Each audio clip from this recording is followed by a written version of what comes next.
Bro 'Salaar' cinema ఎంత పెద్ద hit అయిందో మనందరికీ తెలిసిందే. అయితే ఈ సినిమా పైన ప్రశాంత్ నీల్ గారు కొన్ని ఇంట్రెస్టింగ్ కామెంట్స్ చేశారనమాట. అంటే ఈ మూవీ నేను అనుకున్నంత రేంజ్‌లో రాలేదు. అలాగే నేను ఇంకా ఎక్కువ ఎక్స్‌పెక్ట్ చేశాను. బట్ అంత రాలేదని చెప్పారు. ఏంటి దీని విషయం పైన? అయితే ఇప్పుడు ప్రశాంత్ నీల్ అంటే ఆయన గురించి సోషల్ మీడియా ఎట్లా కథనాలు వస్తున్నాయంటే 'సలార్ 2' విషయంలో బాంబు పేల్చిన ప్రశాంత్ నీల్, 'సలార్ 2' విషయంలో కొన్ని ఇంట్రెస్టింగ్ ఫ్యాక్ట్స్ చెప్పిన ప్రశాంత్ నీల్, ఇట్లా రకరకాలుగా కొంతమంది మాట్లాడుతున్నారు. అసలు ఆయన చెప్పిన వ్యాఖ్యలు ఏంటంటే 'సలార్ పార్ట్ 2' చాలా ఎక్స్పెక్టేషన్స్ మధ్యన, ఎంతో భారీ ఎక్స్పెక్టేషన్ మధ్యన సినిమా రిలీజ్ అయింది. అయితే అప్పటి వరకు వచ్చిన కొన్ని సినిమాలు 'రాధేశ్యామ్' కావచ్చు, 'ఆదిపురుష్' కావచ్చు, ఆ కొన్ని అనుకున్న రేంజ్ లో హిట్ కాలేదు, కొంత మేరకు డిజాస్టర్ అని చెప్పుకోవచ్చు. సో అందరూ కూడా ప్రభాస్ ఫ్యాన్స్ ఎట్లా ఫీల్ అయ్యారంటే, అసలు ఈ సినిమా వచ్చే సినిమా రిలీజ్ అవుతుందా, మా ప్రభాస్ కి ఒక్క హిట్ అయినా ఇవ్వండి, మంచి కథలు ఇవ్వండి, మేము హిట్ చూడలేకపోతున్నాము, మా ప్రభాస్ ని ఈ విధంగా చూడలే, ఇట్లా రకరకాలుగా అనుకున్నారు. సో అలాంటి సమయంలో 'సలార్' సినిమా వచ్చింది. సో 'సలార్' సినిమా వచ్చిన తర్వాత ఫస్ట్ డే నుంచి మంచి టాక్ వచ్చింది సినిమాకి. అంటే అనుకున్న రేంజ్ లో సూపర్ డూపర్ హిట్ కాకపోయినా హిట్ టాక్ అయితే 'సలార్' సినిమాకి వచ్చింది. ఆ రేంజ్ అంటే 1000 కోట్ల పైన కలెక్షన్స్ వెళ్తుంది అనుకున్నారు. బట్ ఏంటంటే 700 crores వరకు అదే.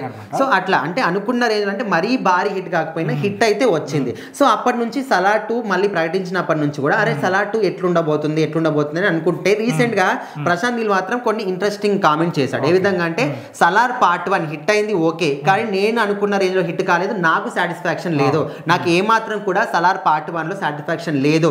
కానీ ఈ విధంగా అన్నప్పుడు కొంతమంది ఏమన్నారంటే, మరి పార్ట్ 1 కి అంత ఎక్స్పెక్టేషన్స్ లేనప్పుడు పార్ట్ 2 ని ఏ విధంగా తీస్తున్నావు అని అడిగారు. లేదు, యాక్చువల్గా ఆయన పార్ట్ 1 ఆయన అనుకున్న దానికి కొంచెం తక్కువ రావడానికి ఏంటంటే మేబీ ప్రొడక్షన్ వాల్యూస్ లో కొంచెం అటు డిఫరెంట్ అయి ఉండొచ్చు.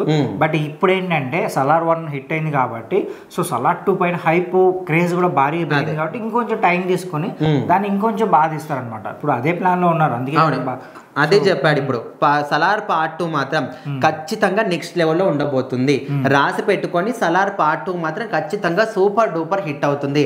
పార్ట్ 1 లో నేను అనుకున్న రేంజ్ లో రాలేదు, నాకు సాటిస్ఫాక్షన్ లేదు, కానీ ఇప్పుడు నేనే స్వయంగా చెప్తున్నా పార్ట్ 2 మాత్రం ఖచ్చితంగా సూపర్ డూపర్ హిట్ అవుతుంది, రాసి పెట్టుకుని అనే విధంగా చెప్పాడు. సో ఇప్పుడు అందరు దీని గురించి మాట్లాడుతున్నారు అనమాట. అంటే తొందరలోనే 'సలార్ 2' రాబోతుంది, తొందరలో షూటింగ్ పూర్తి అయిపోతుంది. ప్రశాంత్ నీల్ ఈ విధంగా ఎలివేషన్ ఇచ్చాడంటే ఖచ్చితంగా సూపర్ డూపర్ హిట్ అవుతుంది. 200 కోట్ల వరకు కూడా వెళ్ళే ఛాన్స్ ఉంది. ఎందుకంటే ఇంత హైప్ గా ఆయన మాట్లాడుతున్నారంటే ఈసారి బాక్స్ ఆఫీస్ అయితే ఆల్రెడీ ఇప్పుడు ప్రభాస్ ఏ సినిమాతో వచ్చినా కూడా అది చిన్న డైరెక్టర్ అయినప్పుడు కూడా సినిమా మాత్రం సూపర్ డూపర్ హిట్ అవుతుంది, అది ఒక మార్క్ పడిపోయింది. సో ఖచ్చితంగా 'సలార్ పార్ట్ 2' అనేది ఇప్పుడు భారీ అంచనాల మధ్య రిలీజ్ కావడానికి అయితే రెడీగా అవ్వబోతుందని అంటున్నారు. సో మరి చూద్దాం, మీరేమనుకుంటారో కూడా కామెంట్ చేయండి.